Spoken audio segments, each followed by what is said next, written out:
안녕하세요. 오늘은 새언약의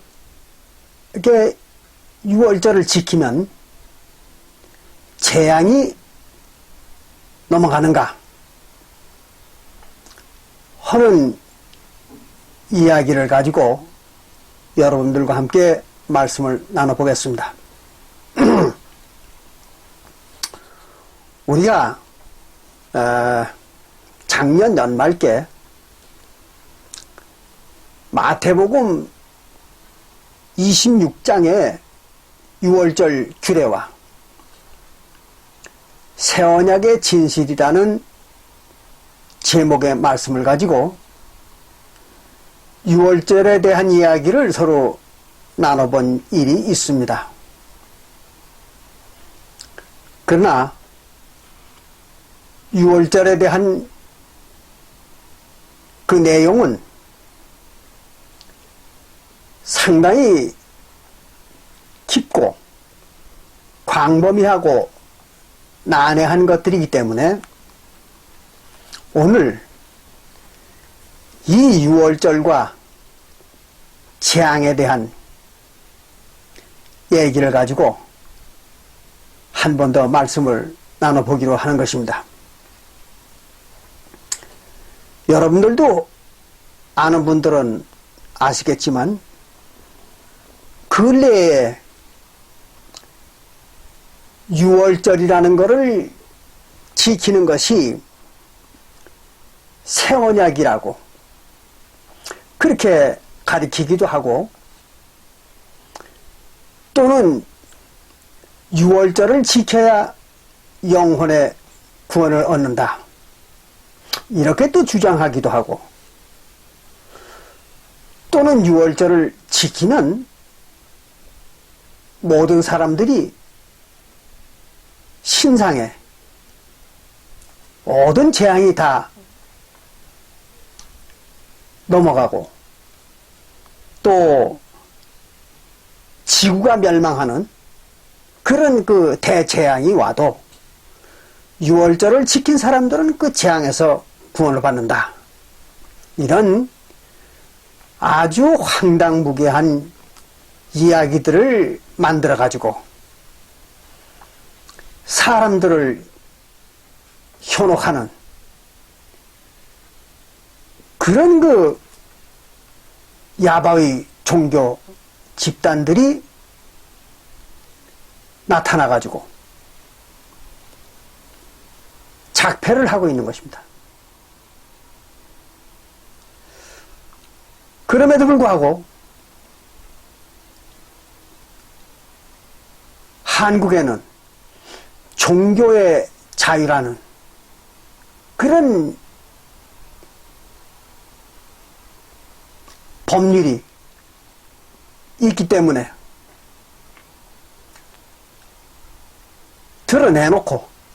아주 드러내놓고 종교 사기들을 치고 있는 것입니다.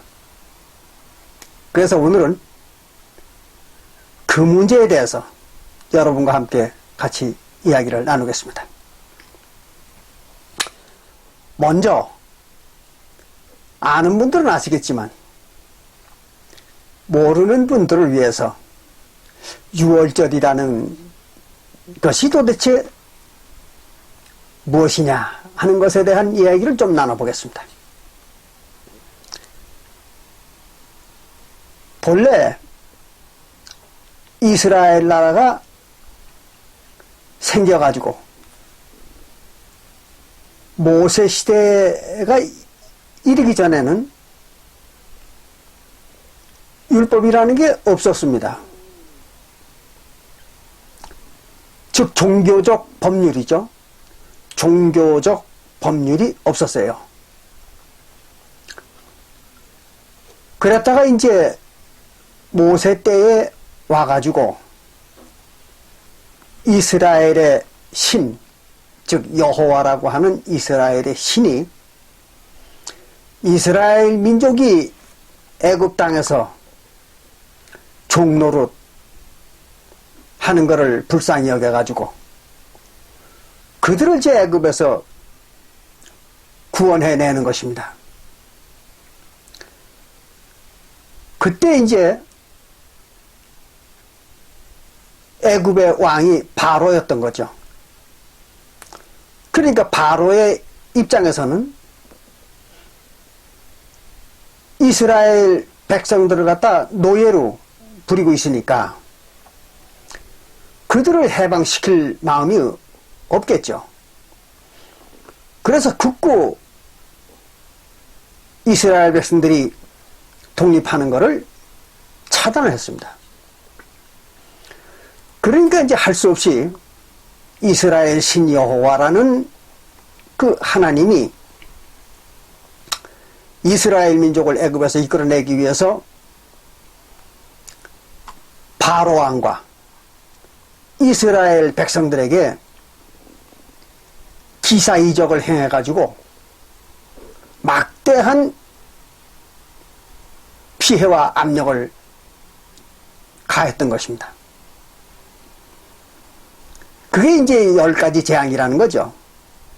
그래서 여호와라는 신이 이스라엘 신이 애굽과 애굽의 바로 왕에게 10가지의 그 각종 기사이적을 보이면서 이스라엘 백성들을 석방해서 독립을 하도록 그렇게 이제 압력을 넣는 겁니다. 그러다가 이제 맨 마지막에 이르러서는 여호와 하나님이 즉 이스라엘 신이 모세를 시켜가지고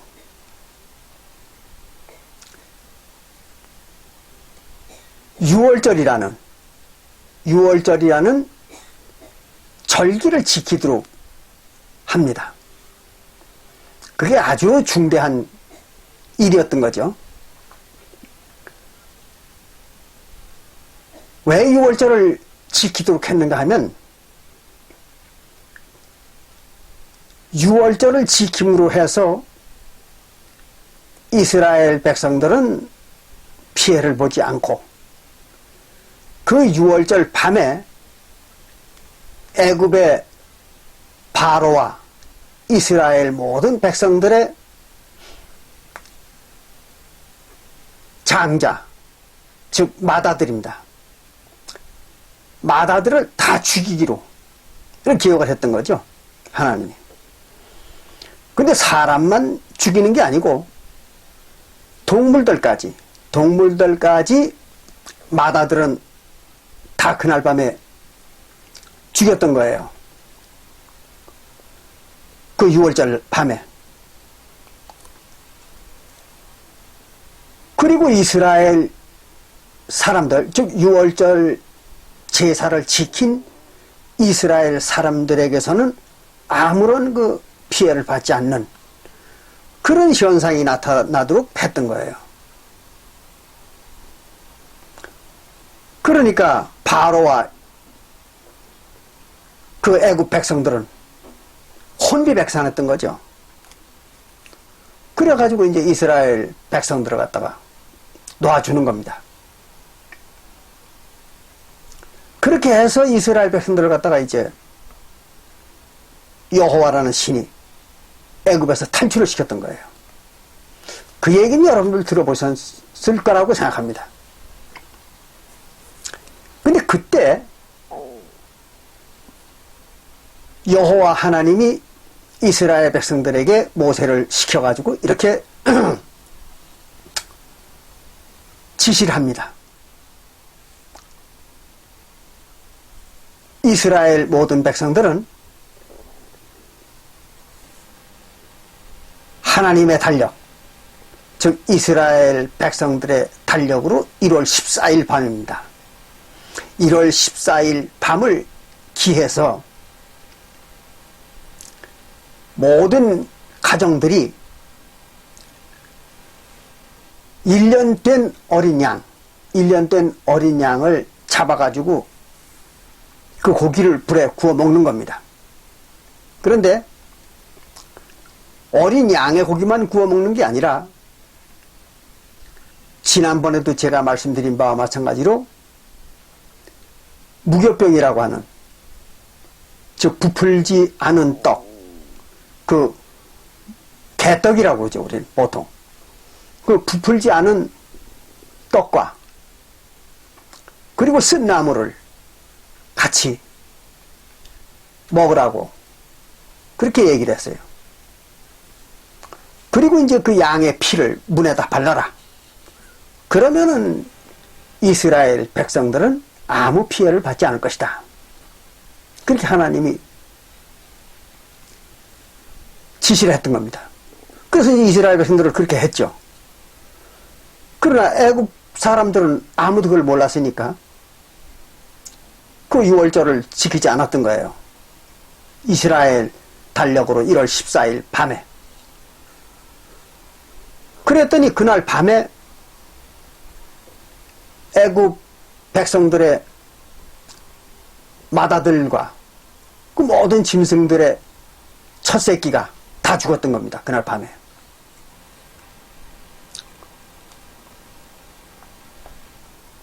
그래서 그걸 갖다가 6월절이라고, 즉 재앙이 넘어갔다 그래가지고 6월절이라는 그런 절기를 만들었던 겁니다. 넘어가는 절기다 그래가지고.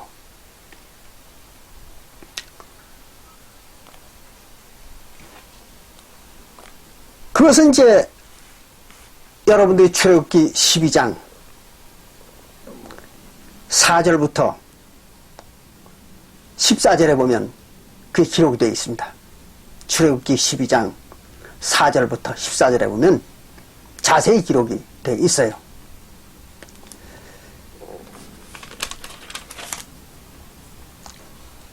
그런데 그것에 대해서 출애굽기 12장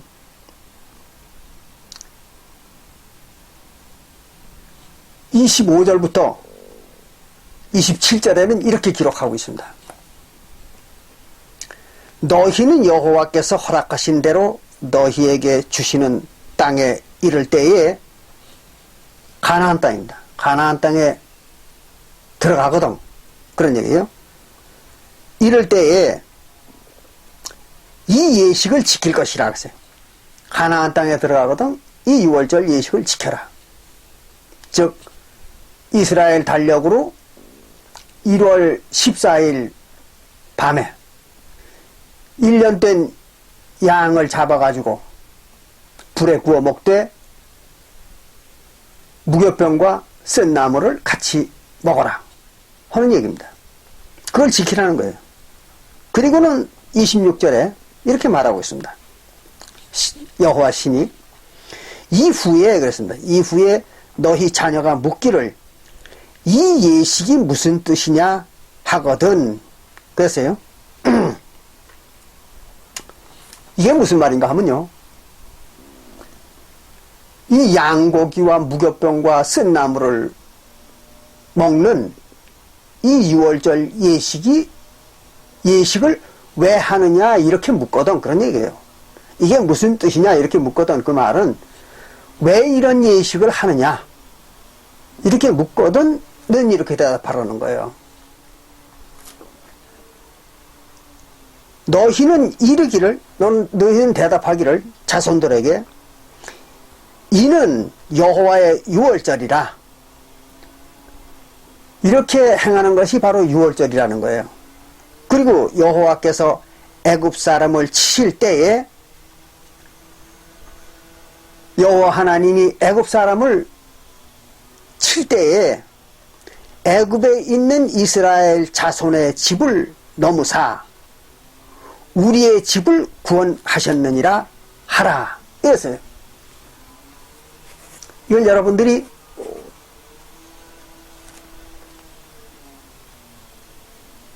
잘 이해를 하셔야 돼요.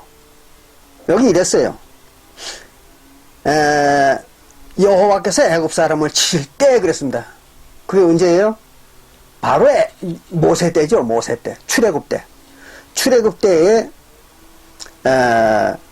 하나님이 애굽 사람들을 쳐 죽일 때, 그때입니다. 그때 애굽에 있는 이스라엘 자손의 집을 넘어갔고 하나님께서 넘으사 우리의 집을 구원하셨느니라. 언제? 출애굽 때 얘기입니다. 출애굽 때. 출애굽 때에 이스라엘 백성들의 집을 구원해 주셨다는 거예요. 잘 이해하셔야 돼요. 장차 유월절을 지키는 사람들을 구원해 주겠다. 그런 얘기가 아닙니다. 장차 유월절을 지키는 사람을 구원해 주겠다. 그런 말이 아니에요. 그런 의미가 아닙니다. 출애굽 때에 구원해 주었다. 그런 얘기입니다. 그게 유월절이라는 거예요. 이건 잘 이해하셔야 돼요. 근데 오늘날 어떤 교회들은요, 출애굽 때에 이스라엘 백성들을 갖다 구원해 줬다. 이런 의미라는 거죠, 유월절이. 그런데 오늘날 어떤 교회들은 유월절을 지키는 사람들은 장차 구원을 받는다. 이렇게 가르치는 거죠. 그러니까 그거 뭐 하는 겁니까? 야바위 치는 거죠. 그렇죠? 사람들을 속이는 거잖아요. 여기 분명히 출애굽 때 구원해 준 거, 구원 준 거라고 이렇게 가르치라고 그랬는데, 자손을 갖다가 오늘 어떤 교회에서는, 즉 안상훈 주민회 같은 교회에서는 유월절을 지킨 사람들은 장차 구원을 받는다. 이렇게 속이는 거죠. 완전히 사기치는 거죠. 그죠? 이걸 여러분들이 속아서는 안 되는 겁니다. 잘 이해하시기 바랍니다. 유월절은 출애굽 때에 이스라엘 백성들이 구원받은 절기예요. 그렇기 때문에 그걸 절기를 삼아가지고 대대로 기념하라는 거예요. 이스라엘 백성들이 그때 하나님에게 큰 은혜를 입었기 때문에 그거를 이제 대대로 그날을 기념하라는 거죠. 제사를 지내가지고.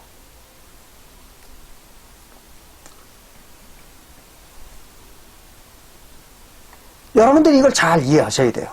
그래야지 이걸 이해하지 못하면 종교 사기꾼들한테 속을 수밖에 없는 겁니다. 말을 꾸미는 거죠. 자기들 주장에 맞도록.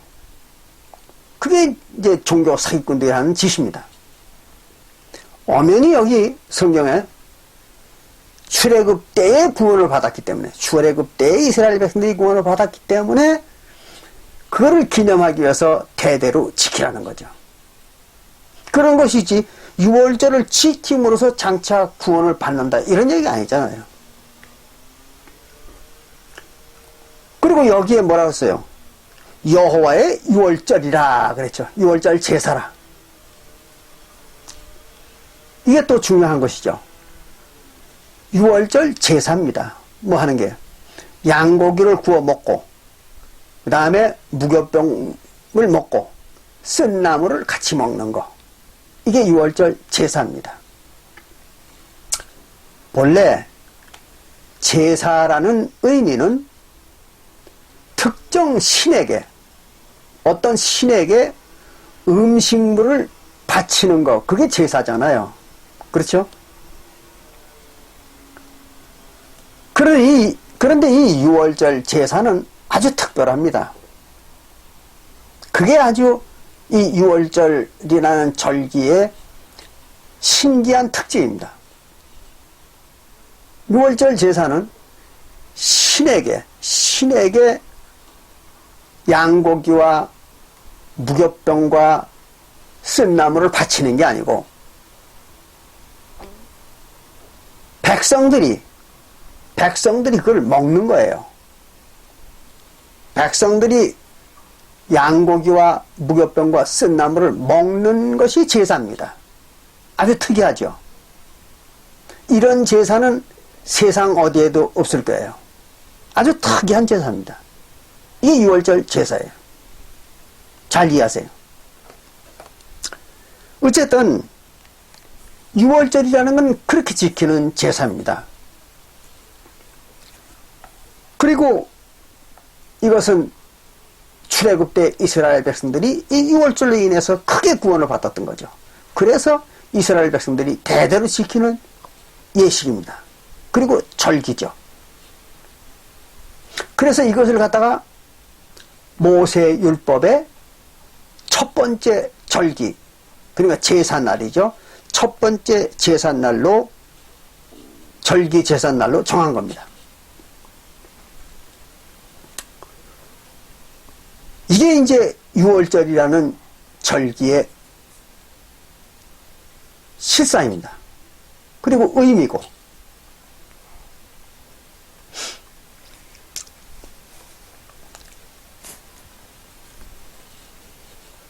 그럼 여기 보면 또 한 가지 특이한 점이 있습니다.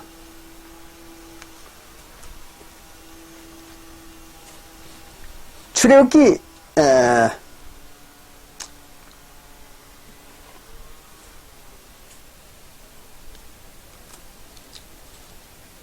13장, 출애굽기 13장 11절부터 16절에 보면은 거기는 또 이런 이야기가 기록되어 있어요.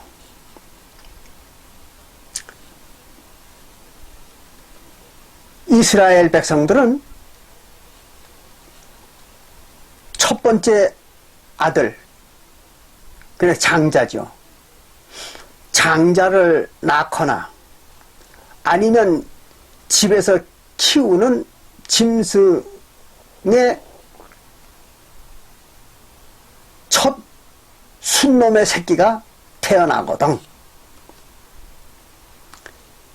그것을 하나님에게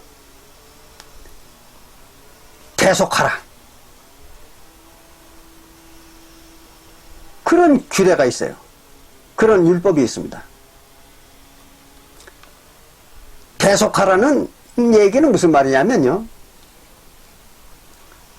대신 뭘 갚으라는 거예요. 그래서 뭘로 대신 갚는가 하면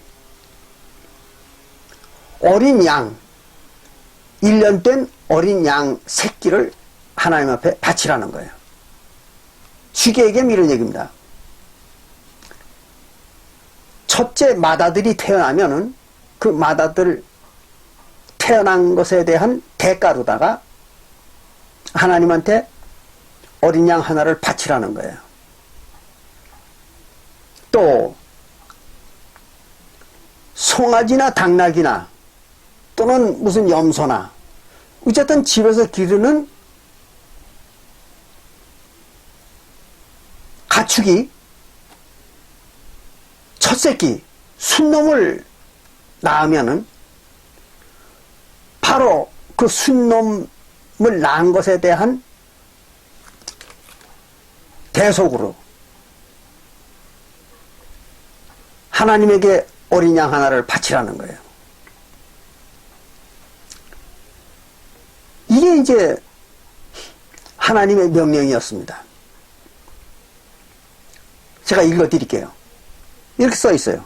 여호와께서 너와 네 조상에게 맹세하신 대로 너는 가나안 땅에 너를 가나안 땅에 인도하시고 그 땅을 네게 주시거든 너는 무릇 초태생과, 그래서 초태생, 처음 나는 거, 처음 나오는 초태생과 네게 있는 성축의 초태생을, 네 첫째 아들 녀석과 또 그 가축의 처음 나는 초태생을 다 구별하여 여호와께 돌리라. 돌리라는 건 여호와의 것으로 인정하라는 거예요. 그래서 돌리라. 수컷은 여호와의 것이니라 그랬어요. 첫 번째 낳는 수컷은 사람이든 짐승이든 전부 하나님 거라는 거예요. 그러니까 하나님한테 바치라는 거죠. 근데 하나님한테 바치면 어떻게 되겠습니까? 죽어야죠. 그렇잖아요. 죽여서 바쳐야죠. 잡아서. 그래야 되니까 할 수 없이 그걸 처다들과 가축의 첫 새끼들을 대신하는 어린 양을 잡아 바치라는 거예요. 그래야 그 처다들과 가축의 첫 새끼를 네가 가질 수 있다는 거죠. 그걸 이제 대속이라고 합니다. 그래서 13절에 이랬어요. 나귀의 첫 새끼는 다 어린 양으로 대속할 것이요. 어린 양을 대신 바치라는 거예요. 그렇게 아니하려면 그 목을 꺾을 것이며 그랬어요. 목을 꺾으라는 얘기는 뭐예요? 죽이라는 거죠. 잡으라는 거예요. 그러니까 송아지든 당나귀든 가축은 처음 나오면은 바로 어린 양 하나를 바치라는 거예요. 그걸 안 바치려거든 그 목을 꺾고 죽이라는 겁니다. 이걸 대속이라고 그래요. 사람도 마찬가지입니다. 그래서 거기 이렇게 기록을 했어요. 너의 아들 중 모든 장자된 자는 그랬어요. 장자. 첫 번째 아들은 다 대속할지니라. 대신 어린 양 하나를 바쳐라. 이런 얘기예요. 하나님 앞에.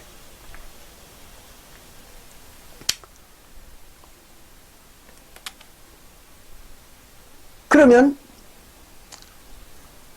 왜 그러면 그렇게 사람의 첫 아들이나 짐승의 첫 새끼를 하나님 앞에 낳으면 대신 양을 바쳐야 되는가 하면 그 이유에 대해서 이렇게 말하고 있습니다. 14절에 출애굽기 13장 14절에 장래에 네 아들이 네게 묻기를 이것이 어찌미냐 하거든 그 말입니다. 이 말은 이 첫 새끼 대신 양을 바치는 이유는 뭐냐? 그 이유가 뭐냐? 이렇게 묻거든. 너는 그에게 이르기를 여호와께서 그 손의 권능으로 우리를 애굽에서 곧 종이 되었던 집에서 인도하여 내실세 그랬어요. 애굽에서 탈출을 시켜주실 때 그런 얘기입니다.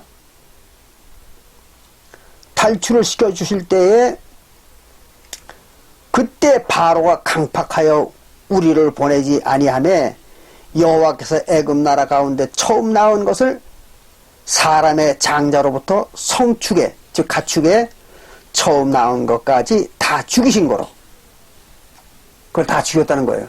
애굽에. 그리고 이스라엘 백성들의 처다들과 또 이스라엘 백성들의 짐승의 첫 새끼는 안 죽였던 거죠. 그날 밤에. 그걸 잘 기억하셔야 됩니다. 그건 안 죽였어요. 그 얘기입니다. 그랬기 때문에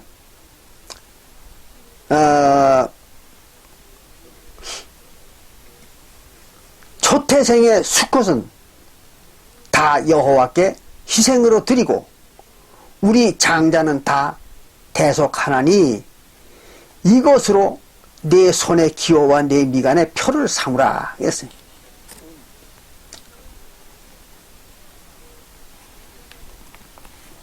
그러니까 이스라엘 애굽 나라의 처다들과 짐승의 첫 새끼들은 다 죽였는데 그날 밤에 출애굽하던 날 밤에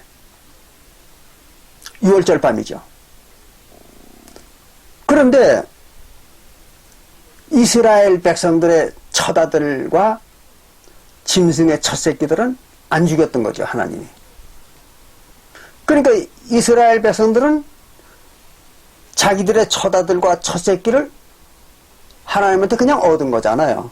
죽어야 될 것들인데, 그날 밤에 다 죽어야 될 것을 하나님이 구원해 줬으니까 그 첫 새끼들을 갖다가 얻은 거잖아요. 그거를 기념하라는 거죠. 즉 그 은혜를 잊지 말라는 거예요. 그래서 첫 새끼를 낳으면은 반드시 대속을 하라. 즉 대신 어린 양을 바쳐라. 그런 얘기입니다. 그리고 이것으로 그랬어요. 그건 뭐예요? 이 제도로 그 말입니다. 그 제도를 손에다가 기호와 네 미간의 표를 삼으라 그랬어요. 손에다가 기호를 삼고 이마에다 표를 삼으라. 이게 무슨 말인가 하면요.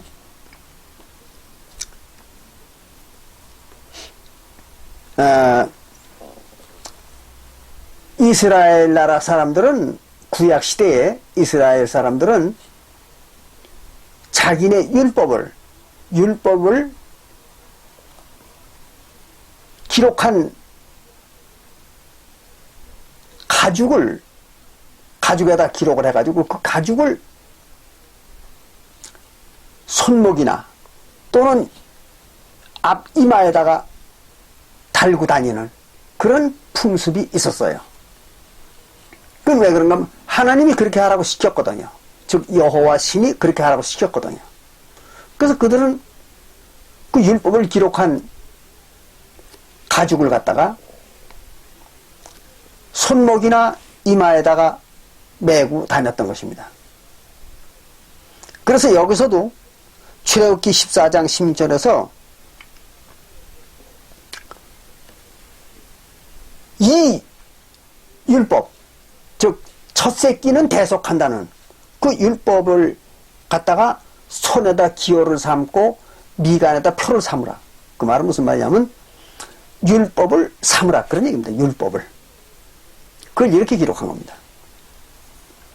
그래서 율법이라는 거예요, 그게.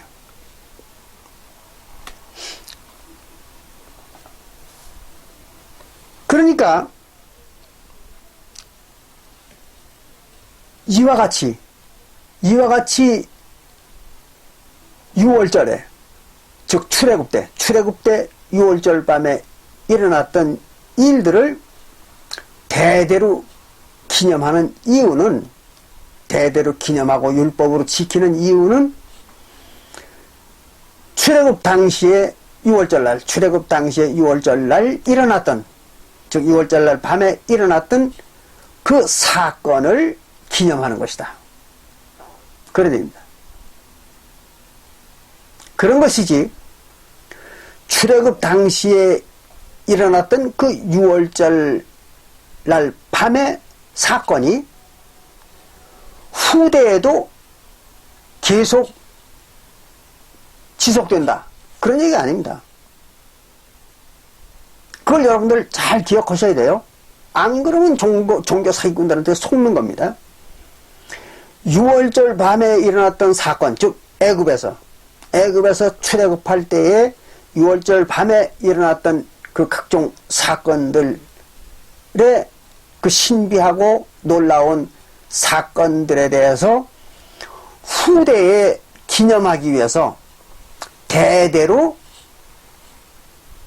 지키라는 거예요. 기념을 하라는 거죠. 그런 것이지 후대에도 계속 그 출애굽 당시에 6월절 밤에 일어났던 신기하고 놀라운 그런 사건들이 계속해서 일어난다는 그런 얘기는 절대 아닙니다. 이걸 잘 이해하셔야 돼요. 그럼에도 불구하고 오늘날 어떤 종교 사기꾼들이 출애굽 때에 6월절 밤에 이런 놀라운 사건이 일어났기 때문에 오늘날도 6월절을 지키면 그런 기적을 체험할 수 있다는 거예요. 즉 재앙이 다 물러간다는 거죠. 어떠한 놀라운 재앙도 다 모면할 수 있다고 이렇게 사람들을 속이는 겁니다. 황당한 사기꾼들이죠. 생각해 보세요. 그러면 만약에 오늘날도 그럼 6월절을 지키는 사람들이 모든 재앙에서 벗어난다. 즉 모든 재앙이 그런 사람에게서는 물러간다. 넘어간다. 이러면은 만약에 그런 것이 사실이라고 가정한다면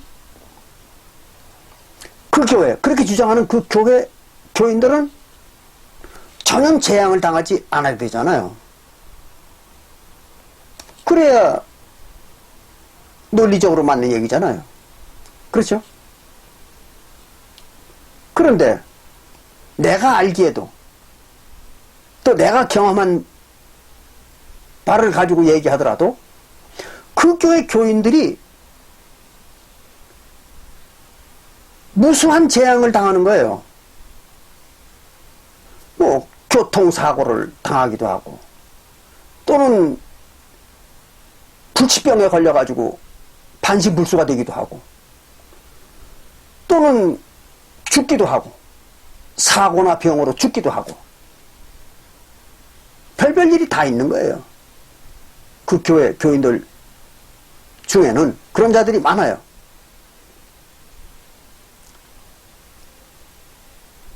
그럼 그 교인들이 조금만 똑똑한 사람들이라면은 대번 눈치채야 되잖아요. 왜 우리가 6월절을 지켰는데 왜 우리가 불치병에 걸리는가? 또 우리가 6월절을 지켰는데 왜 교통사고를 당하는가?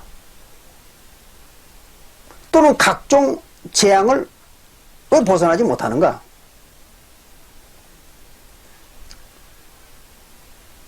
경제적으로 고통받는 것도 재앙입니다.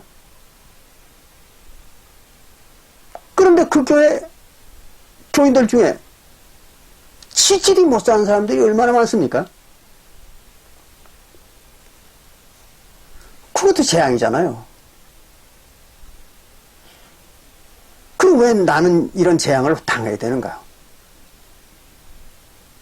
6월절을 지키면 재앙이 넘어간다고 해놓고 왜 앞뒤가 안 맞는 일이 벌어지는가? 이걸 따져야죠. 그렇잖아요? 그런 게 없어요. 따지지도 않고 무작정 믿는 겁니다. 덮어놓고. 그게 뭐예요? 광신이죠. 광신에 빠져 있는 거죠. 자기들이 재앙을 당하면서도 그 재앙이라는 걸 몰라요. 그리고 장차 모든 재앙이 다 물러간다. 이렇게 생각하고 있는 거예요. 황당한 인간들이죠.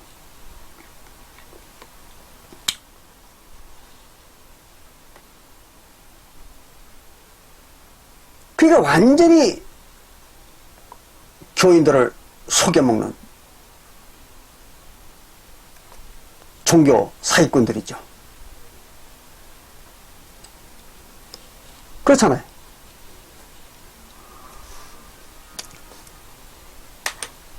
자, 그러면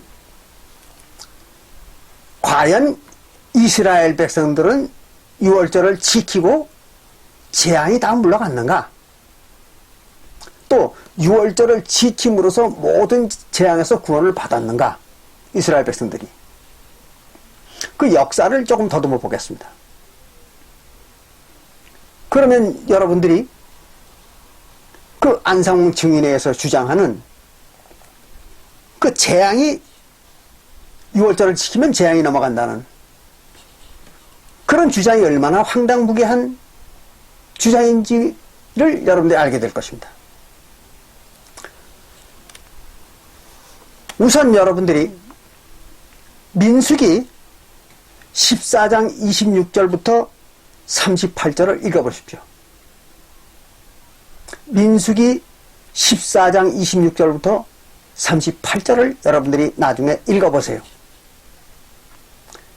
그러면 거기에서는요, 이스라엘의 신 여호와가 광야에 이스라엘 백성들을 데리고 나와가지고, 시나이 반도 광야죠. 신의 광야라고 그럽니다. 그 신의 광야, 시나이 반도죠. 시나이 광야. 거기에 이스라엘 백성들을 데리고 나와가지고 그들이 하나님을 완전히 믿지 않는다고. 그걸 구실로 해가지고 이스라엘 신이, 여호와가 이스라엘 백성들을 갖다가 가나안 땅에 들어가지 못하도록, 즉 신의 광야에서 다 죽도록 그렇게 했던 겁니다. 그래가지고 40년 동안을 신의 광야를 헤매도록 그렇게 만들었어요. 그건 왜 그랬는가 하면 40년 동안에 20세 이상의 이스라엘 모든 백성들이 광야에서 다 죽도록 이렇게 만들었던 거죠. 그리고 가나안 땅에 못 들어가게. 하나님을 믿지 않았다고.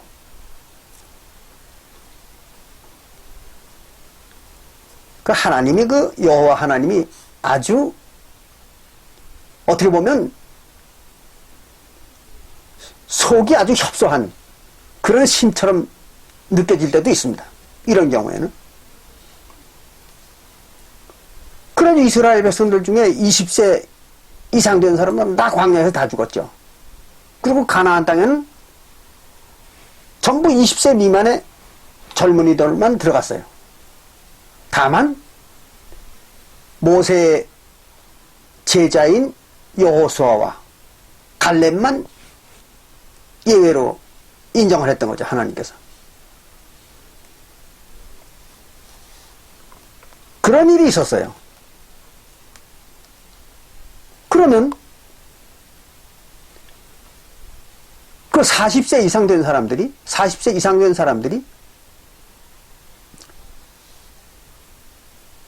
6월절을 다 지킨 사람들입니다. 출애굽 때 6월절 다 지킨 사람들이에요.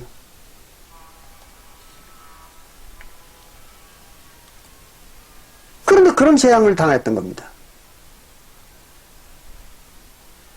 물론 이제 그렇게 얘기하면 그들이 하나님을 믿지 않았기 때문에 그런 재앙을 받았다, 또 이렇게 변명할지 몰라요. 그러나 믿던 안 믿던 관계없이 6월절을 지킴으로써 모든 재앙이 넘어간다면 믿고 안 믿고 관계없이 거기서 구원을 받아야죠. 그렇잖아요. 그럼 만약에 출애굽 당시에 애굽에서 지켰던 6월절 밤에, 여러분들 잘 생각해 보세요. 애굽에서 출애굽하던 날 밤, 6월절 밤이죠. 그날 밤에 이스라엘 모든 백성들이 구원을 받았잖아요. 그렇죠? 그러면 그때에는 이스라엘 백성들이 100% 하나님을 다 믿었을까요? 그럴 일 없잖아요. 반드시 한 민족이 있으면 그 민족 속에는요, 이단아들이 섞여 있기에 마련이에요.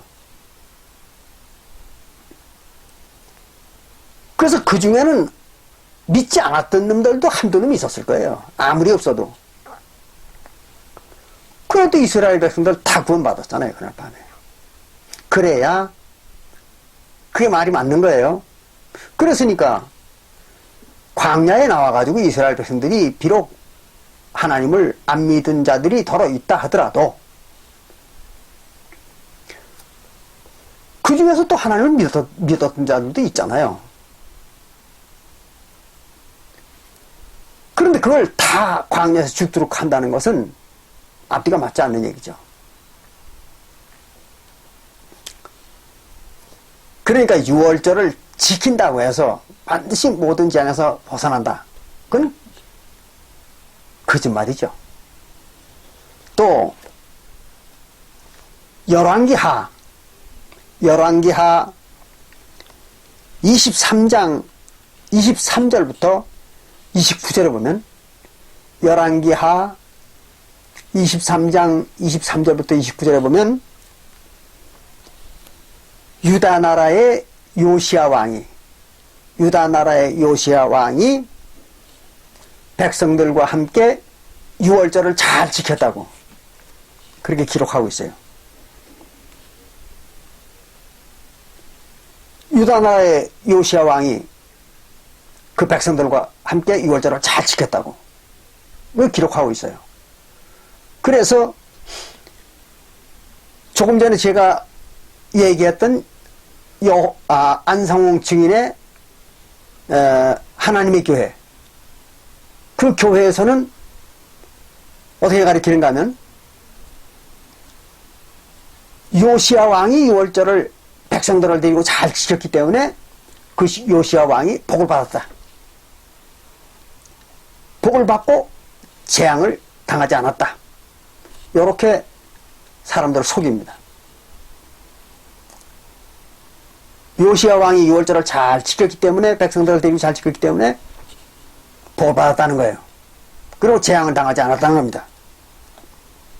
그게 안상홍 주인의 하나님의 교회의 가르침이에요. 새빨간 거짓말이죠. 여러분들이 열왕기하 23장 23절부터 29절을 자세히 읽어보세요. 그럼 거기에는 이런 말이 기록되어 있습니다. 유다 나라의 요시야 왕이 백성들과 유월절을 잘 지키고 그 다음에 무슨 일이 있었는가 하면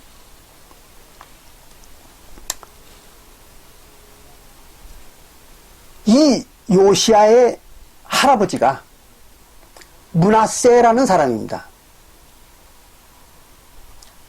그런데 요시야는 유월절을 잘 지켰는데 그 백성들과 함께 잘 지켰는데 그 요시야의 할아버지인 므낫세는 하나님의 법을 잘 안 지켰어요. 그렇기 때문에 그 하나님의 죄 때문에 할아버지의 죄 때문에 므낫세의 죄 때문에 이 요시야가 전쟁에 나가서 죽습니다. 즉 애굽 나라의 왕인 바로느고라는 사람이 있었는데 그 바로느고가 유다 나라를 쳐들어왔어요. 그때 이제 요시야가 군대를 이끌고 나가서 무깃도라는 곳에서 전쟁을 했습니다. 근데 거기에서 죽었어요. 요시야가 무깃도 전쟁에서 죽었던 겁니다. 왜 죽었는가 하면 그 할아버지 므낫세의 죄 때문에 죽었다. 그렇게 기록하고 있습니다. 우습잖아요. 그 할아버지가 죄를 졌다고 해서 요시야가 무깃도 전쟁에서 죽는다는 게 이상하잖아요. 유월절을 잘 지켰는데 그럼 재앙이 넘어간 겁니까? 아니죠. 재앙이 넘어간 게 아니잖아요. 재앙을 당한 거죠. 요시야는 이렇게 된 겁니다. 그런데 요시야가 유월절을 지켜가지고 복을 받고 재앙을 당하지 않았다 이렇게 가리키는 안상홍 증인의 하나님의 교회 뭐 하는 거예요? 사기치는 거죠. 그렇죠? 또 역대하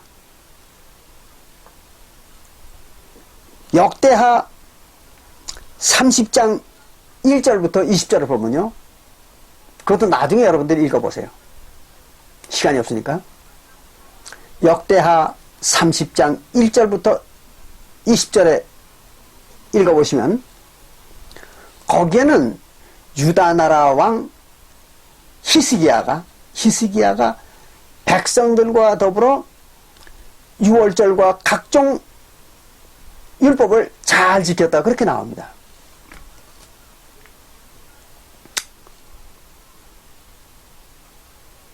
그러면 이 히스기야도 유월절과 각종 율법을 잘 지켰으니까 복을 받아야죠.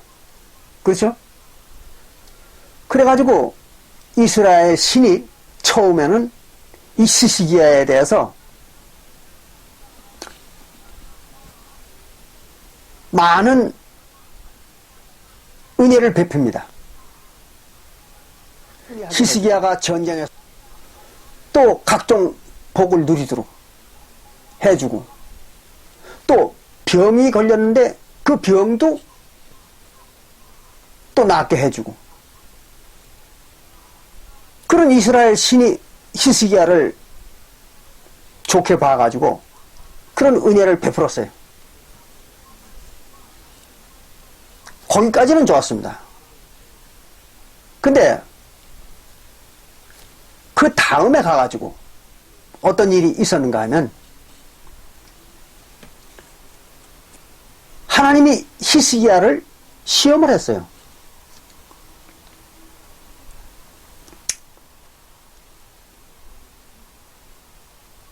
그리고는 하나님은 히스기야에게서부터 떠났습니다.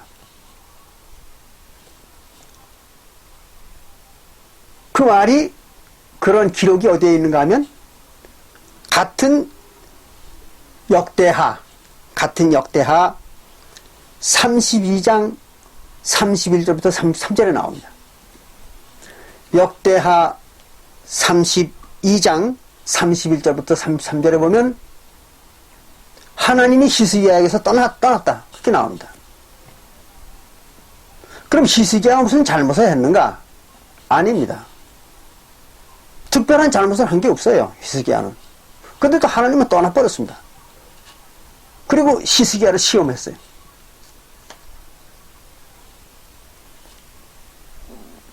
왜 그랬을까요? 하나님은 유월절을 잘 지켰다고 해서 무제한으로 은혜를 베풀어 준다든지 또는 모든 재앙을 모면하게 해주는 게 아닙니다.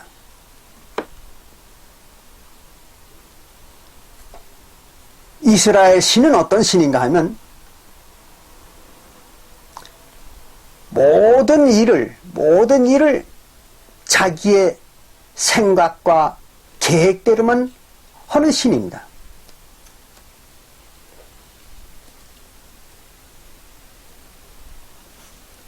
그런 것이지, 무슨 유월절을 잘 지켰다고 해가지고 하나님이, 어떤 자들이 유월절을 잘 지켰다고 해가지고 하나님이 그에게 무한정 은혜를 베풀고 또 자기의 계획을 변경하고, 이런 일은 없습니다. 이런 일은 있을 수 없어요.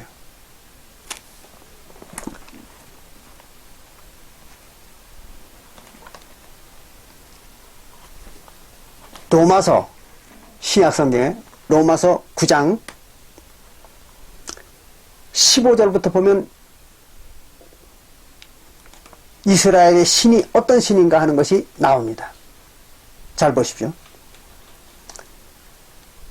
로마서 9장 15절부터 봅니다. 그러면 이렇게 기록했어요. 이건 사도 바울이 기록한 겁니다. 사도 바울이 이스라엘 신에 대해서 어떻게 말하는가 들어보세요. 모세에게 이르시되, 하나님이 모세에게 말하기를, 내가 긍휼히 여길 자를 긍휼히 여기고, 즉 내가 이뻐할 놈을 이뻐하고, 그 말입니다. 이뻐할 놈을 이뻐하고 불쌍히 여길 자를 불쌍히 여기리라 하셨으니, 내가 불쌍히 여기고 싶은 놈을 불쌍히 여기겠다고요. 그러니까 어떤 자가 이쁜 짓을 한다고 해서 하나님이 이쁘게 보는 게 아닙니다. 여러분들이 그걸 잘 이해하셔야 돼요.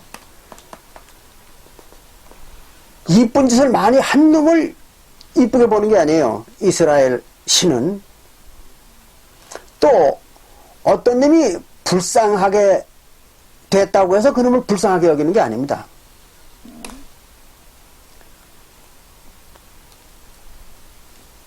(16절에) 그래서 이렇게 얘기합니다. 사도 바울이 16절에 그렇기 때문에 그런즉 원하는 자로 말미암음도 아니요. 뭐 하나님 그 이스라엘 신한테, 즉 성경에서 얘기하는 그 이스라엘 신 여호와죠. 그 여호와한테 자기가 구원을 받고 싶다고 아주 간절히 구원을 받게 해달라고 그렇게 원한다고 해서 구원 주는 게 아니라는 거예요. 이스라엘 신은 그런 신이 아니라는 겁니다. 자, 이 얘기를 듣고 보니까 여러분들 어때요? 교회 가가지고 울고불고 밤낮 엎드려가지고 기도할 의미가 있을까요? 그런 생각이 납니까? 그래봐야 소용없는 거 아니에요. 울고불고 난리 쳐봐도 그러나 구원 주는 게 아니라는 얘기인데 필요가 없잖아요. 그럴 필요가 없잖아요. 또 그 뒤에 다른 박질 하는 자로 말미암은 뭐 아니요. 다른 박질 한다는 건 노력한다고. 노력을 많이 한다고 해서 구원 주는 게 아니라는 거죠. 이게 이스라엘 신의 특성입니다. 여러분들 잘 이해하셔야 돼요. 이스라엘 신은 구원을 받게 해달라고 매달리는 자들을 구원해 주지 않는다는 겁니다. 그렇다고 해서 또 많이 노력한다고 해서 구원 주는 게 아니라는 거죠. 그럼 오늘날 교회들은 어때요? 어떻게 가르칩니까? 하나님한테 주의 장차 울며 불며 열심히 구하라고 가르치죠.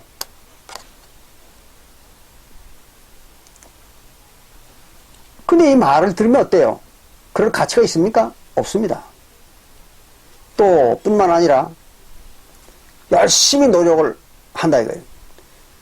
헌금 많이 내고 교회에 11조 많이 하고 또 전도 많이 하고 교회 봉사 많이 하고 많이 했다. 그럼 구원 받을까요? 그렇다고 구원 주는 게 아니라는 거예요. 그럼 그런 거 할 필요가 없잖아요. 뭐하러 합니까?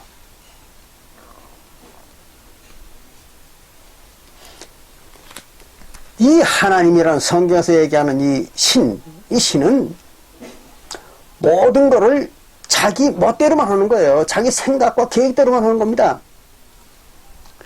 그런 것이지 뭘 매달린다고 뭘 봐주고 또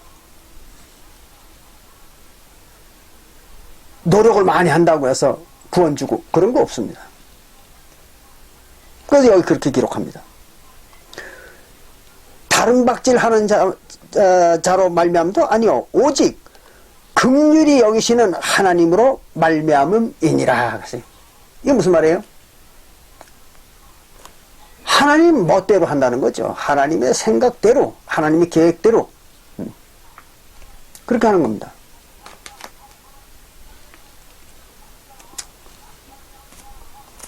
이것은 육체나 영혼이나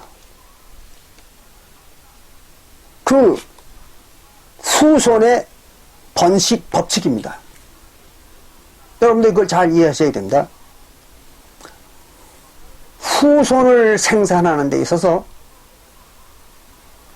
하나님 백성들이 구원을 받는 게 뭡니까? 하나님의 후손이 되는 거잖아요. 그런데 그 후손이 되는 것은 뭘 지가 원한다고 후손으로 생산되는 게 아니잖아요. 또 뭐 노력을 많이 해서 그 후손이 되는 게 아니라는 얘기예요. 그렇잖아요. 우리도 자식을 낳을 때 육신의 자식을 낳을 때도 그 자식이 뭐 부모한테 뭘 내가 당신의 자녀로 태어나고 싶습니다 하고 간절히 원한다든지 또는 뭐 자녀로 태어나기 위해서 뭘 열심히 뭘 했다든지 그래서 자녀로 태어나는 게 아니잖아요. 그 후손은 자기 그 부모에게 아무것도 한 게 없습니다. 그냥 태어나는 거예요. 그래도 부모는 그냥 자기 자식이니까 그걸 생산하고 기르는 거죠.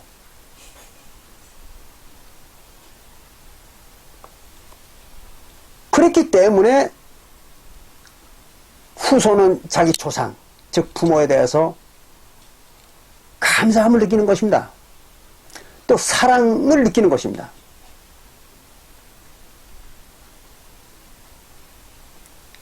그게 이제 혈통의 사랑이죠. 뭘 부모가 따져가지고 자식을 낳고 따져서 길러준다면 부모한테 고마울 거 아무것도 없잖아요. 또 감사할 게 없잖아요.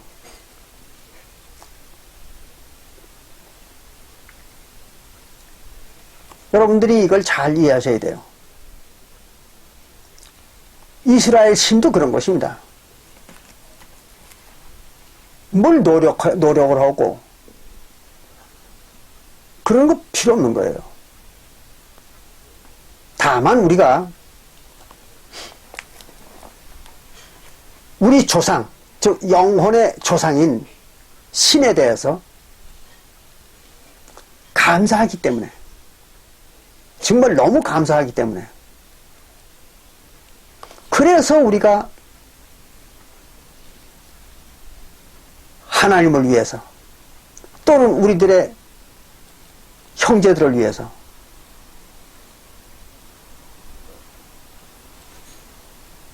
우리가 마음과 또 노력을 기울이는 것뿐입니다.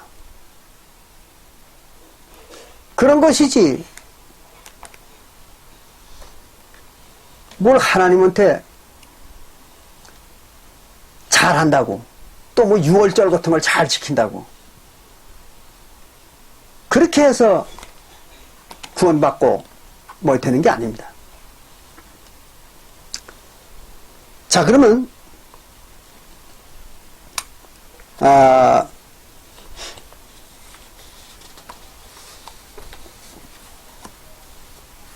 또 한 가지 여러분들에게 말씀을 드릴 거는, 여러분들도 다 아시잖아요. 유대 나라가 기원전 600년경 바벨론 나라의 포로로 잡혀갔었죠. 그래가지고 포로로 잡혀가가지고 어떻게 했습니까? 70년 동안 노예 생활을 했죠. 그리고는 이제 석방이 됐습니다. 그래서 그때 이제 유대 나라 사람들은 절실히 깨달았던 거예요. 하나님을 잘 섬겨야 되겠다고. 그래서 그때부터는 유대인들이 서기 70년까지 약 600~700년 동안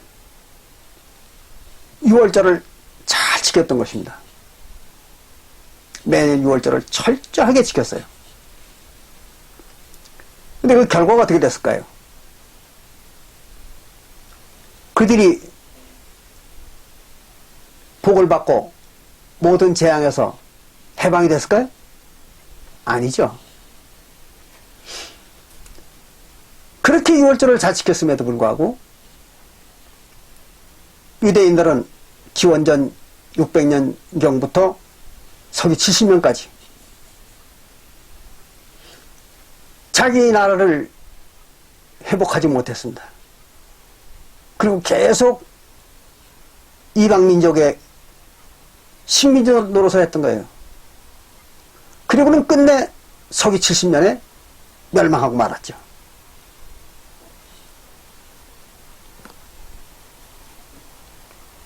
원래 그들이 유월절을 잘 지켰는데 왜 그렇게 됐을까요? 그것만 보더라도 유월절을 잘 지킴으로써 모든 재앙이 넘어간다. 그렇게 가르치는 안상홍 증인의 하나님의 교회. 그들이 완전히 거짓말하고 있다는 게 증명되잖아요. 유월절 지킨다고 해서 재앙이 넘어가는 게 아닙니다. 아까도 말씀드린 것처럼 출애굽 당시에 이스라엘 백성들이 유월절을 지키던 날, 그날 재앙이 넘어갔기 때문에 그것을 후대에 대대로 기념하는 것이지 유월절을 지킴으로써 재앙이 넘어가는 건 아니다. 그런 얘기입니다. 그걸 잘 이해하셔야 됩니다. 또 우리가 이런 걸 생각해 봐야 됩니다. 세원야 시대에 여러분들이 잘 아시는 바와 마찬가지로 지난번도 우리 같이 살펴봤죠. 마태복음 26장 17절부터 28절에 보면은 예수님과 그 제자들이 뭐 했습니까? 유월절을 지켰잖아요. 그랬으면 예수와 예수의 제자들이 유월절을 지켰으니까 그들에게서 재앙이 어떻게 돼요? 넘어갔어야죠. 재앙이 닥치지 않았어야 되는 겁니다. 오늘 안상홍 증인의 하나님의 교회라는 교회가 주장하는 것처럼 유월절을 잘 지키면 재앙이 넘어간다는 그 주장이 사실이라면 예수님과 그의 제자들도 유월절을 잘 지켰으니까 재앙이 닥치지 않았어야죠. 근데 어떻게 됐어요? 예수는 십자가에 달려 죽었고, 그렇죠? 또 예수의 제자들은 어떻게 됐습니까? 전부 하나도 예외 없이 모두가 다 예수의 제자들은 이 세상에서 가장 비천한 인간들로, 또 가장 가난한 인간들로, 또 가장 핍박받는 인간들로 살다가 죽을 때에도 온전히 죽지를 못하고 전부가 고문을 당하거나 또는 돌에 맞아 죽거나 또는 가죽을 벗겨 죽이거나 이런 죽음을 다 당했잖아요. 비명 행사를 한 거죠, 그 사람들이. 그게 재앙이 아닙니까? 예수의 제자들이 죽은 그 모습이 재앙이 아닙니까? 재앙이잖아요. 그런 엄연한 사실을 부인하는 자들이 그 제대로 된 인간들입니까? 아니잖아요.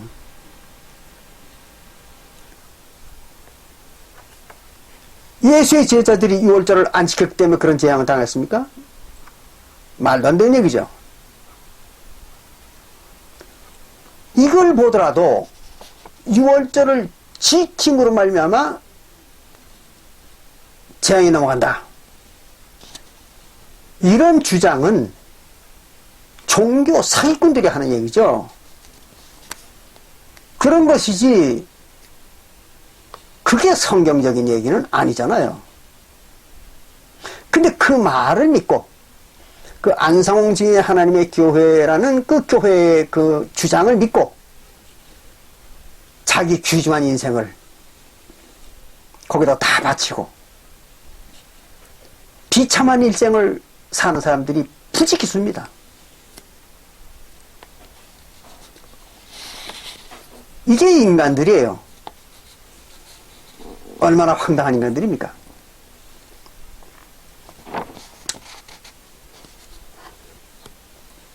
물론 그들이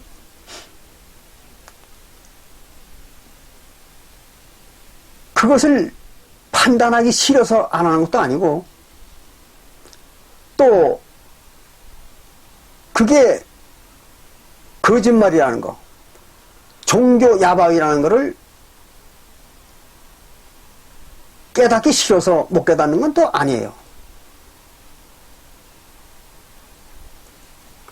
우리가 마태복음 13장 13절부터 한번 봅니다. 그러면 그들이 왜 그런 종교 야바위에 속고 있는가 하는 걸 알 수 있습니다.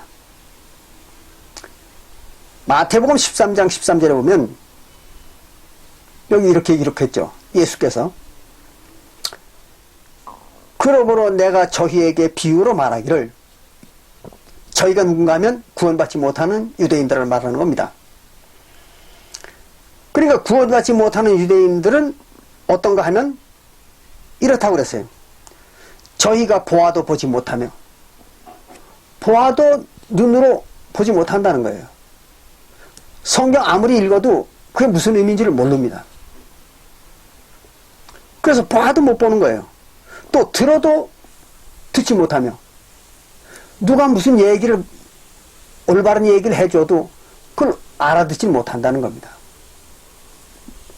또 깨닫지 못함이니라고 했어요. 올바른 걸 깨달을 수가 없어요. 참 비참한 얘기죠. 이게 현실입니다. 이게 그냥 지나가는 얘기로 한 것이 아니에요. 예수가. 이게 현실입니다. 그래서 이사야의 예언에 저희에게 이루었으니 너희가 듣기는 들어도 깨닫지 못할 것이요 보기는 보아도 알지 못하리라. 이 백성들의 마음이 완악하여져서 그랬어요. 완악하여져서. 완악하다는 얘기는 무슨 말이냐면요, 거만하고 악랄하다는 거예요. 그 안상홍 증인 하나님의 교회 사람들을 보면요, 쥐뿔도 아닌 것들이 아주 거만해요. 머리에 든 거 아무것도 없습니다. 또 가진 것도 없어요. 아무것도 없어요. 가진 것도. 그리고 자랑할 것도 아무것도 없어요. 그런 인간들이 그 되지도 않는 성경 구절 몇 개 외워가지고 다니면서 아주 거만하고 악랄합니다. 하는 행동 보면요, 언행을 보면 아주 악하게 짝이 없어요. 그건 무슨 자기들이 제일 잘난 것처럼 아주 거만하게. 그게 완악하다는 겁니다. 그게 완악한 겁니다.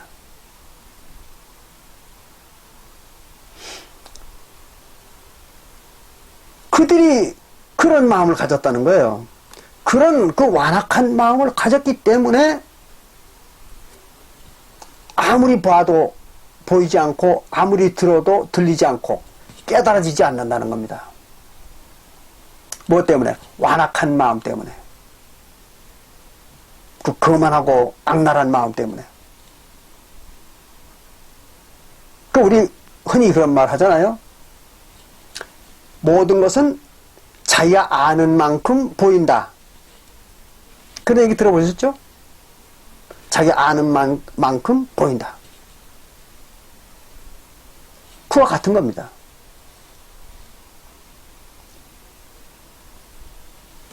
자기의 마음에 따라서, 자기 마음이 어떠한 마음을 가졌느냐에 따라서 보이거나 듣거나 깨달아지는 겁니다. 그 무슨 마음이라고 했어요?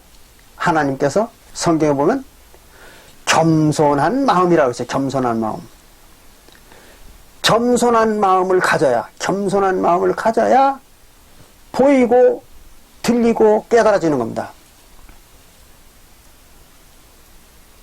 근데 못 보고 못 듣고 깨닫지 못하는 인간들은 바로 악랄한 마음, 즉 완악한 마음을 가졌기 때문에 그렇다는 겁니다. 예수님의 얘기입니다.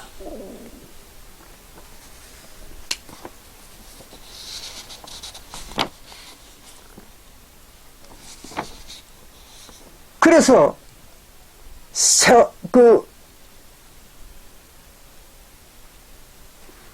안상홍 증인의 하나님의 교회, 그 교인들은요,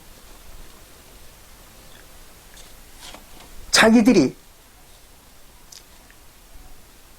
유월절을 지키는 것이, 그 유월절을 지키는 것이 새 언약이고, 그게 구원의 방법이고, 또 죄사함의 법이라는 거예요. 그리고 재앙을 면한다는 겁니다.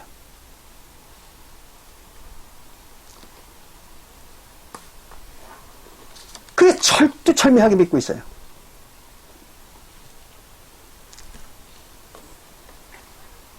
아주 고집스럽게 말할 수가 없죠.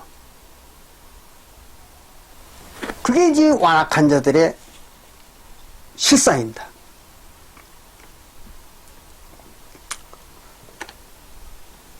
지난번에도 여러분들이 저와 같이 살펴보셨지만 요건 아주 중요한 대목이기 때문에 한 번만 더 보시겠습니다.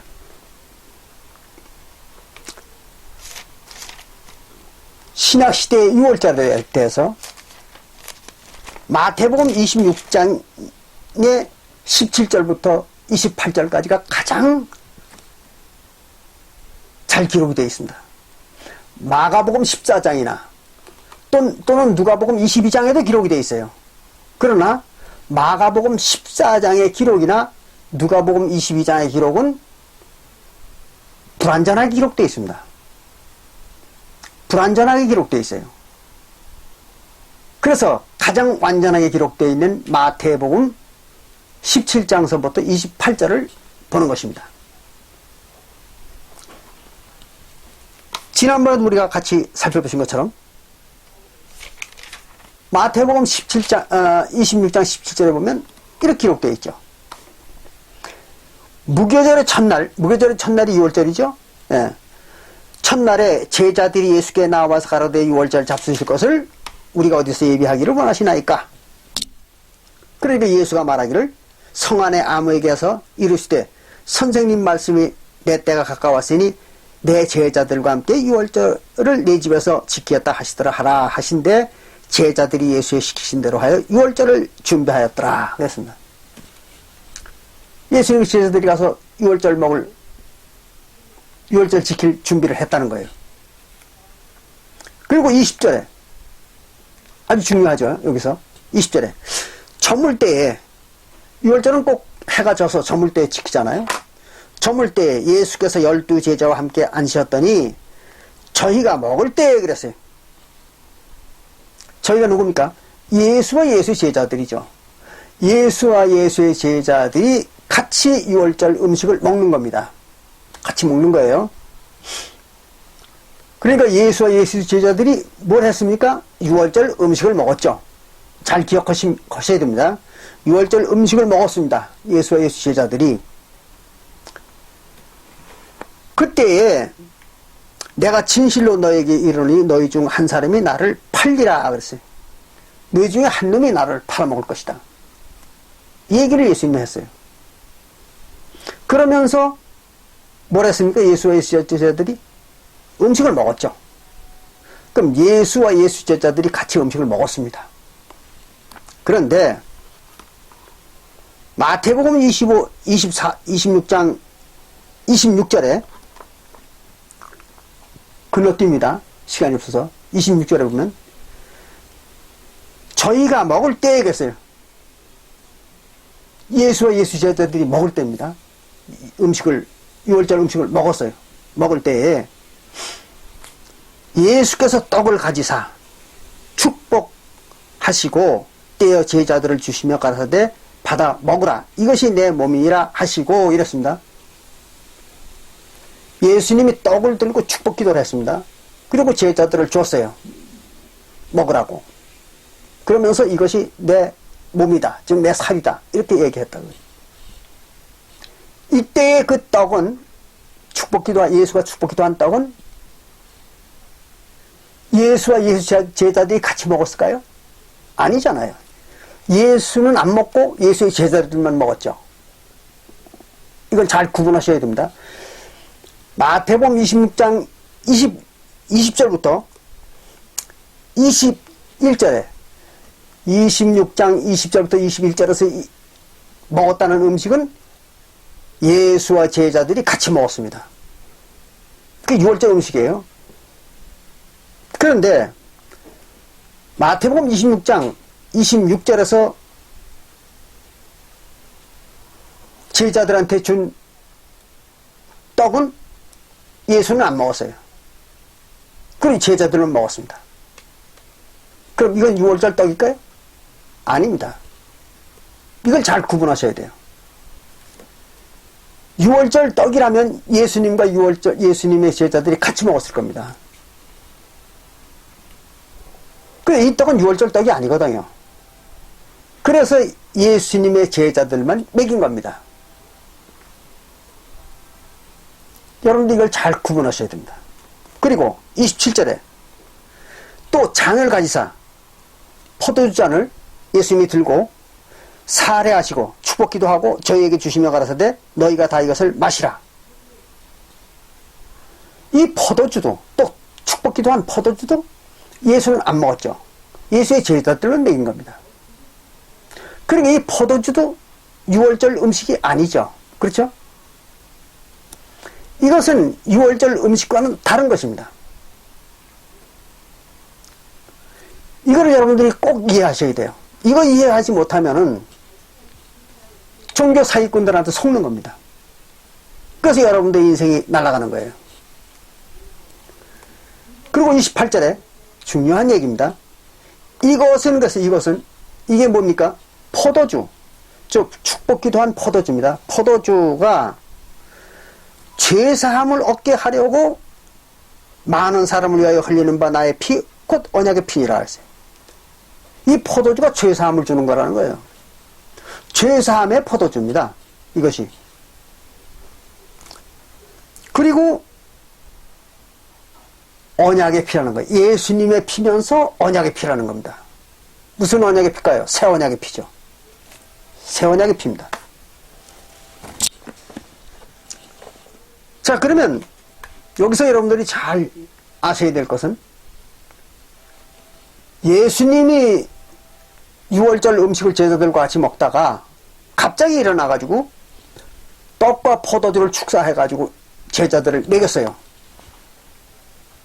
그런데 이 떡과 포도주는 6월절 음식이 아닙니다. 왜냐하면 예수와 제자들이 같이 먹질 않았잖아요. 제자들만 먹인 겁니다. 그러면서 예수가 그 중에 포도주를 가지고 뭐라고 했어요? 죄사함을 주는 거다 그랬죠. 이 포도주는 죄사함을 주는 것이다. 그리고 이것이 언약의 피다 이랬습니다. 여기서 여러분들이 이걸 반드시 제대로 깨달아야 되는 것입니다. 죄사함을 주는 것은 뭐가 죄사함을 줄까요? 6월절 음식입니까? 아닙니다. 6월절 음식으로 죄사함 준다는 말은 성경 어디에도 없습니다. 그럼 죄사함은 뭐가 죄사함을 주는가? 여러분들이 각자 나중에 읽어보십시오. 요한일서 2장 2절, 요한일서 2장 2절에도 죄사함은 화목제물로 준다 그렇게 써 있어요. 화목제물로 죄사함을 주는 겁니다. 요한일서 2장 2절에. 그러니까 마태복음 26장 28절에 나오는 이 포도주는 무슨 포도주일까요? 화목제의 포도주죠. 그렇죠? 화목제의 포도주입니다. 6월절이 아닙니다. 또 같은 말이 요한일서 4장 10절에도 나와 있습니다. 요한일서 4장 10절에도 죄사함은 화목제사의 제물로 준다 이렇게 되어 있습니다. 또 똑같은 말이 로마서 3장 25절에도 나와 있습니다. 로마서 3장 25절에도 예수의 화목제의 피로, 예수의 피인 화목제의 피로 죄사함을 준다. 그래 나와 있잖아요. 로마서 3장 25절. 나중에 여러분들이 읽어보세요. 그리고 죄사함은 화목제의 피, 즉 화목제의 포도주죠. 그걸로 주는 거잖아요. 그런 것이지 6월절 포도주로 죄사함 준다는 기록이 성경 어디에 있습니까? 아무 데도 없습니다. 그러니까 마태복음 26장 28절에서 얘기하는 이 포도주는 6월절 포도주가 아닙니다. 이건 화목제의 포도주예요. 그래서 조금 전에 제가 말씀드렸죠. 마태복음 26장 20절과 21절에서 먹은 이 음식은 6월절 음식이지만 마태복음 26장 26절부터 28절에서 먹은 떡과 포도주는 6월절 떡과 포도주가 아니라는 거죠. 그건 화목제의 떡과 포도주입니다. 죄사함 주는 거니까. 그걸 여러분들이 잘 이해하셔야 돼요. 이거를 이해하지 못했기 때문에, 이것이 눈에 보이질 않았기 때문에 지난 2000년 동안, 사도시대 이후에 오늘날까지 지난 2000년 동안 기독교를 신봉한 사람들이 이 마태복음 26장의 기록이 무슨 의미인지를 전혀 몰랐던 겁니다. 그래가지고 모든 기독교 애들은 이 마태복음 26장 17절부터 26절부터 28절까지의 기록을 가지고 이거를 갖다가 성만찬이다. 예수의 성만찬이다. 그래서 성만찬이 죄사함을 주는 것이다. 그렇게 가리키고 주장했던 것이죠. 그리고 오늘 안상홍 증인의 하나님의 교회 같은 그런 교회에서는 이게 6월절 떡과 포도주다. 그렇게 주장하는 거죠. 어때요? 다 거짓말하고 있는 거잖아요. 지난 2000년 동안이나 장장 사도시대로부터 오늘날까지 지난 2000년 동안 아무도 이걸 몰랐던 겁니다. 마태복음 26장 26절부터 28절에서 기록한 이 떡과 포도주가 화목제의 떡과 포도주라는 것을 아무도 몰랐던 거예요. 놀라운 일이죠. 왜 그랬을까요?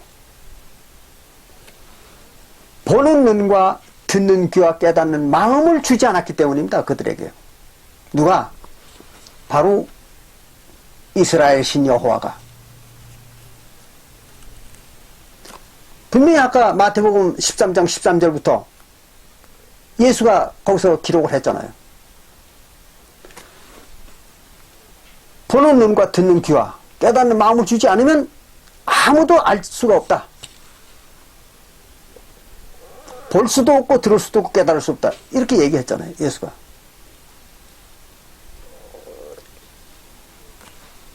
예수가 거짓말했을까요? 그건 현실입니다. 진실이고 현실입니다. 그래서 지난 2000년 동안 아무도 몰랐던 겁니다.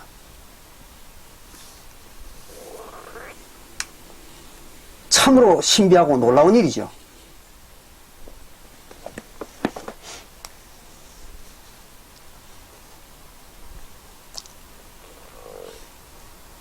그러면 또 안상홍 증인의 하나님의 교회에서는 6월절을 지켜야 구원받는다. 또 6월절이 새 언약이다. 이렇게 황당한 또 주장을 하잖아요. 구원이 뭡니까? 영혼의 구원. 그렇죠? 베드로전서 1장 9절에 베드로가 뭐라 했습니까? 예수 믿는 목적은 영혼의 구원을 받는 것이다. 그랬잖아요. 영혼의 구원입니다. 구원을 받기 위해서 예수 믿는 겁니다. 그런데 구원이라는 것은 성경에서는 구속이라고도 말합니다. 구원을 구속이라고도 말하는 거예요.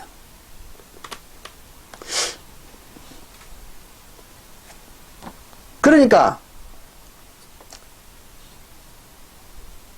구속이라는 것은 죄사함을 말하는 겁니다. 죄를 용서해 준다. 구속. 그거를 또 구원이라고도 그럽니다. 똑같은 말이에요.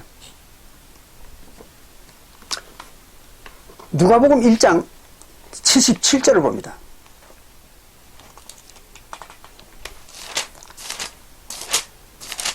누가복음 1장 77절에 보면 여기는 침례 요한의 아버지 사가랴가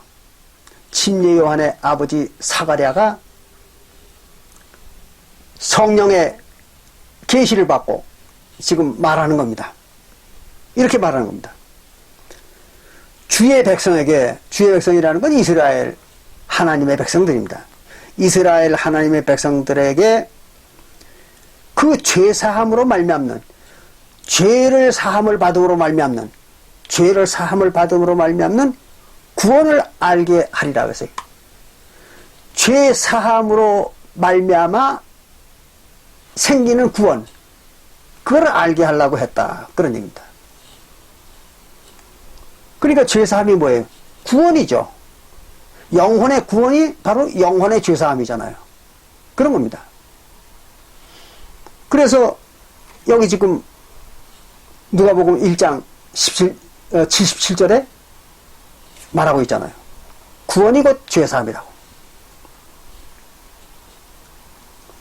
그런데 구원이 죄사함인데 죄사함은 뭡니까? 그것도 구속이죠. 그걸 구속이라고도 그럽니다. 에베소서 1장 7절. 에베소서 1장 7절하고 나중에 읽어보세요, 여러분들이. 에베소서 1장 7절하고 골로새서 1장 14절에 똑같은 말이 기록되어 있습니다. 골로새서 1장 14절에 보면 구속이 곧 죄사함이다 그랬습니다. 죄사함이 구원이에요. 그러면 마태복음 26장 28절에서 죄사함 주는 포도주가 뭐라고요? 언약의 포도주라고 그랬잖아요. 언약의 피. 새 언약을 맺으면 구원을 받는 겁니다. 그래서 마태복음 26장 28절에서 그 포도주, 화목제의 포도주죠. 화목제의 포도주를 먹는 것이 바로 죄사함을 받는 것이다. 즉 구원을 받는 것이다. 그렇게 나와 있잖아요.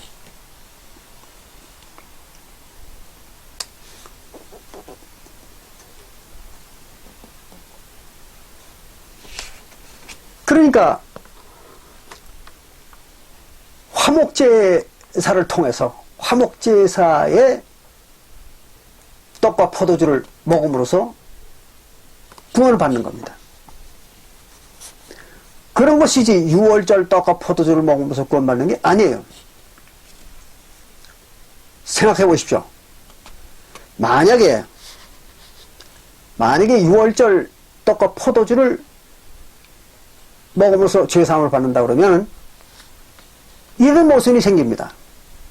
6월절은 1년에 하루밖에 없잖아요. 그것도 밤에만.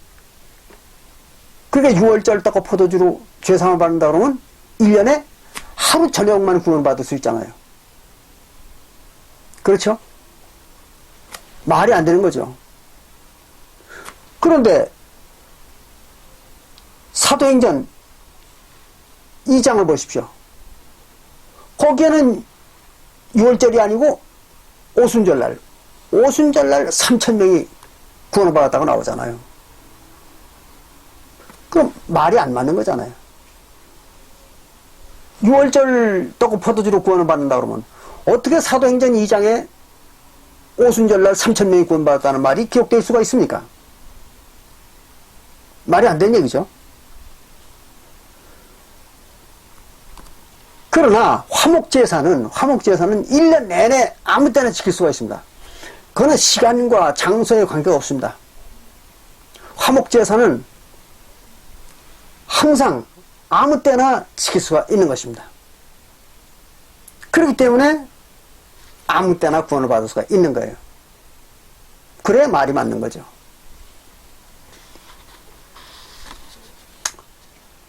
그럼 마지막으로 안상홍 증인의 하나님의 교회에서는요, 고린도전서 5장 7절부터 8절의 기록을 가지고 그것이 바로 유월절을 지켰다는 얘기고 유월절을 지키라는 얘기다. 이렇게 사람들을 또 속입니다. 비슷한 것만 있으면 갖다 사람들을 속이는 거예요. 고린도전서 5장 7절에는 이렇게 기록하고 있습니다. 너희는 누룩 없는 자인데 새 덩어리가 되기 위하여 묵은 누룩을 내어버리라 그랬어요. 여기서 잘 이해하셔야 됩니다. 너희는 누룩 없는 자인데 누룩을 안 가지고 다닌다는 얘기일까요? 그런 얘기가 아니잖아요. 여기서 얘기하는 누룩은 우리가 생각하는 그런 실제 누룩이 아닙니다. 그럼 이 누룩은 뭘까요? 이거는 마태복음 16장 6절부터 12절에서 마태복음 16장 6절부터 12절에서 예수님이 사두개인과 바리새인들의 교훈을 누룩이라고 그랬잖아요. 바로 그겁니다. 구약의 사두개인과 바리새인들이 가르치는 교훈이 뭡니까? 구약 교훈이죠. 구약이 율법이잖아요. 그걸 누룩이라고 그런 거예요. 그러니까 너희들은 누룩 없는 자인데 그랬어요. 그건 뭐예요? 구약의 율법을 다 버린 사람들이라는 거죠. 구약의 율법을 다 버리고 이제 없다. 구약의 율법과는 관계없는 자들이다. 자인데 새 덩어리가 되기 위하여, 새 덩어리 뭡니까? 새떡이 됐다. 그러니까 성도들을 갖다 뭐라 했어요? 떡이라고 본 거죠. 덩어리, 떡덩어리라고 본 거예요. 성도들을. 그런 거지 실제 떡덩어리를 말하는 게 아닙니다. 그래서 새 떡덩어리가 되기 위하여 묵은 누룩을 내버리라. 묵은 누룩이 뭐예요? 모세율법이죠. 모세율법은 다 버리라는 거예요. 그리고 우리의 유월절 양 곧 그리스도께서 희생이 되셨느니라. 예수님이 유월절 양인데 희생이 됐다는 거죠. 그럼 예수님은 유월절 양만 될까요? 아니잖아요. 히브리서 10장 5절부터 14절에 히브리서 10장 5절부터 14절에 보면 예수님이 뭐라고 하세요? 새 언약의 모든 제사의 제물이라고 했잖아요. 그러니까 유월절 양도 되고 번제, 상번제 양도 되고 또는 각 절기의 양도 되고 또는 송아지도 되고 뭐 각종 모든 제물이 예수님입니다. 신약시대에 와가지고. 그래서 여기 그냥 유월절 양 그리스도의 희생이 되셨느니라 이렇게 말한 거지 예수님이 꼭 유월절 양으로만 죽었다는 얘기 아닙니다. 그걸 잘 아셔야 돼요. 그리고 여기서 또 유월절 양이라고 한 이유는 있습니다. 그건 여러분들이 마태복음 26장을 읽어보면 아시겠지만 예수님이 잡히시던 날이 유월절이었습니다. 그렇잖아요. 그래서 유월절 양이라고 이렇게 얘기한 것 뿐이지 예수님이 오직 유월절 양으로만 죽으셨다는 얘기가 아닙니다. 그걸 잘 이해하셔야 됩니다. 이러므로 우리가 명절을 지키게 되겠어요. 명절이 뭐예요? 절기죠, 절기. 그 중에 유월절도 포함되는 거죠. 절기를 지키되 묵은 누룩도 말고 괴악하고 악독한 누룩도 말고 오직 순전함과 진실함의 누룩 없는 떡으로 하자 그랬어요. 이게 무슨 말이에요? 묵은 누룩과 악한 누룩을 다 버리라는 겁니다. 그러니까 구약시대의 율법이나 또는 그 외에 다른 모든 그 사이비들의 교훈 이거 다 버리라는 거죠. 그러니까 율법은 무조건 다 버리라는 거예요. 누룩이 율법이잖아요. 그럼 율법을 끝내라는 거죠. 그리고 누룩 없는 떡으로 하라. 누룩 없는 떡으로 하라. 그 말은 무슨 말이에요? 누룩 없는 떡이 되라는 거죠. 너희들이. 그런 것이지 누룩 없는 떡으로 하라고 그러니까 안상호 주인의 하나님의 교회 같은 데서는요, 무교병을 가지고 유월절을 지키라고 이렇게 하는 말이다, 이렇게 주장을 해요. 무교병 먹는 유월절이 뭡니까? 구약의 유월절이죠. 그렇잖아요. 구약의 유월절에 뭘 먹어요? 양고기와 무교병과 쓴나물을 먹잖아요. 그럼 세원야트도 무교병을 먹고 또 포도주를 같이 먹으면 뭐가 됩니까? 율법이 되는 거죠. 그거야말로 모세 율법도 아니고 괴악한 율법이죠. 그건 그렇잖아요. 모세 율법에도 없고 그리스도 율법에도 없는 괴악한 율법이죠.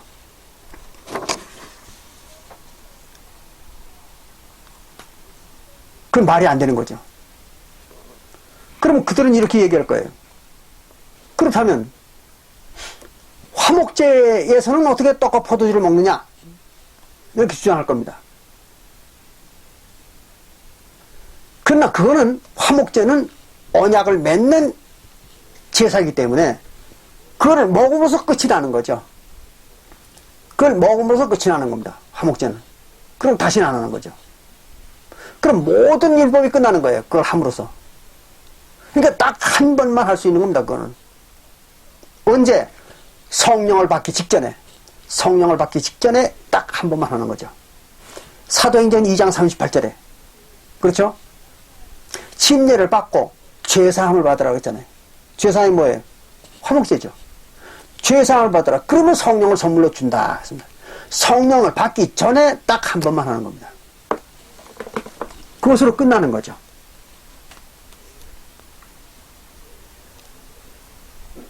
그럼 만약에 안상홍 증인의 하나님의 교회처럼 주장한다면은 상번제도 떡고 포도주 먹어야죠. 그렇잖아요. 제사니까. 새언약의 제사니까. 새언약의 제물이 떡고 포도주라고 생각한다면 상번제에도 떡고 포도주를 먹어야 되고, 유월절에도 먹어야 되고, 안식일에도 먹어야 되고, 또 초실절에도 먹어야 되고, 칠칠절에도 먹어야 되고, 다 먹어야 될 거 아닙니까? 제물을 바쳐야 되니까. 새언약에도. 그래야 논리가 맞는 거예요. 그나마. 그러나 로마서 10장 4절에 로마서 10장 4절에 예수가 뭐라 하세요? 의를 이루기 위하여. 의라는 게 뭐예요? 의를 이룬다는 게 뭡니까? 율법을 다 지키기 위하여. 그렇죠? 에스겔서 18장 21절에 에스겔서 18장 21절에 의가 뭐라고 했습니까? 모든 율법을 다 지키는 거죠. 그리고 의를 이루기 위하여, 그 말은 뭐예요? 모든 율법을 다 이룬 자, 다 지킨 자가 되기 위하여 예수가 율법의 마침이라 그랬잖아요. 로마서 10장 4절에. 그 율법이 끝난 거예요. 예수님으로 말미암아. 율법이 뭡니까? 육신으로 지키는 종교적 법률이죠. 그렇잖아요. 율법은 육신으로 지키는 종교적 법률입니다. 그 율법이 끝났다는 겁니다. 마침이 됐다. 없어진 겁니다. 만약에 안상홍 증인의 하나님의 교회의 주장처럼 유월절을 지켜야 된다. 이거 절기잖아요. 절기 지키는 거 아니에요? 근데 골로새서 2장 16절에 뭐라고 했습니까? 절기는 지키지 말라고. 안식일이나 절기는 이따오는 지키지 말라고 명백히 기록하고 있잖아요. 똑같은 말이 갈라디아서 4장 10절부터 11절에 나와 있잖아요. 절기나 월삭이나 상번제나 이런 거를 지키지 말라. 뭐 지키지 말라는 거예요? 제사 지키지 말라는 거죠.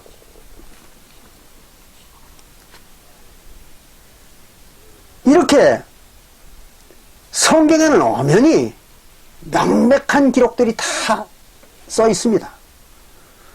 그럼에도 불구하고 그 기록들을 단 한 가지도 보거나 듣거나 깨닫지를 못하는 거예요. 참으로 신비하고 놀라운 일이죠. 장장 2000년입니다. 사도시대로부터 오늘날까지 2000년 동안 아무도 이거를 알았던 사람도 없고 보았던 사람도 없고 깨달았던 사람이 없던 것입니다. 앞으로도 영원히 없을 것입니다. 이게 바로 성경에서 하는 이스라엘 신의 신비요 전지전능한 능력입니다. 여러분들은 제가 말씀드린 이 말들이 깨달아지십니까? 깨달아진다면 여러분들은 놀라운 복을 받으신 분들입니다.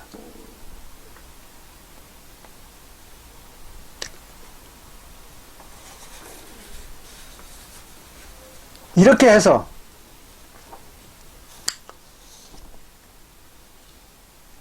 새언약 6월절을 지키는 것이 구원을 받는 길이요, 또한 모든 재앙을 벗어나는 길이라고 가르치는 안상홍 증인의 하나님의 교회의 주장과 교리는 완전히 종교 야바입니다. 속이는 겁니다. 그런 그 종교 야바위에 절대로 속지 않게 노력하시기 바랍니다. 오늘은 여기서 마치겠습니다. 감사합니다.